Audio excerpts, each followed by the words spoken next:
Dear students, last time हमने speak gently poem start की थी और हमने उसके फर्स्ट 2 स्टैंजास जो है हमने एक्सप्लेन किए थे, उनके बारे में हमने पढ़ा था कि इसमें पोएट ने क्या बात बताई है हमें। आज हम मज़ीद जो है नेक्स्ट 2 स्टैंजास से रिलेटेड बात करेंगे। स्टार्ट करते हैं अपनी poem. Speak gently to the aged one, बुज़ुर्गों से नरमी से बात करें। Grieve not the care worn heart, उनके गमज़दा दिल को मज़ीद दुख ना दें। मीन्स के जो बुज़ुर्ग होते हैं उनसे नरमी से बात करनी चाहिए।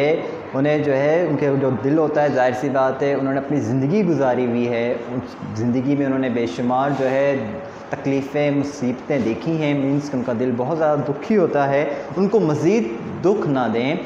Who's sands of life are nearly run, उनकी ज़िंदगी के दिन जो है तकरीबन ख़त्म होने वाले हैं। Let set in peace depart, उन्हें यहाँ से सुकून से रुखसत होने दें। मीन्स के जो एजिड लोग होते हैं हमें चाहिए कि हम उनसे नरमी से बात करें, क्योंकि हमारे बास टाइम हम गुस्से में आके या जज्बात में आके कुछ ऐसे अल्फाज अदा कर देते हैं जिससे उनको बहुत ज़्यादा तकलीफ़ होती है, जबकि उनकी ज़िंदगी के दिन जो है आलमोस्ट ख़त्म होने वाले होते हैं। लिहाजा हमें चाहिए कि उन्हें जो है खुश रखें और उन्हें सुकून से इस दुनिया से जाने दें।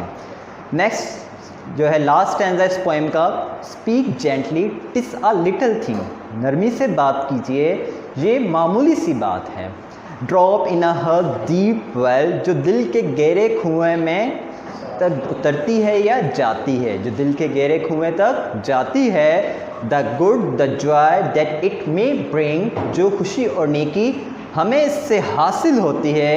इटर्निटी शैल टेल, आखिरत में ही हमें इसका पता चलेगा। मीन्स के हम जो स्पीक जेंटली से हमें जो खुशी मिल रही होती है या दूसरों को जो खुशी मिल रही होती है, हम उस वक्त उसका सिला हम उस वक्त हासिल नहीं कर सकते, लेकिन उसका सिला जो है वो हमें आखिरत में ही मिलेगा। ये थी हमारी पोएम स्पीक जेंटली, बहुत अच्छी पोएम थी। इसके जो है आपने अब इसका असाइनमेंट जमा करवाना है। थर्सडे को आपने इसका असाइनमेंट जमा कराना है। 15 ब्लैंक्स इसकी जो है आपने सबमिट करवानी है। इंशाल्लाह नेक्स्ट लेक्चर में आपसे मुलाकात होगी।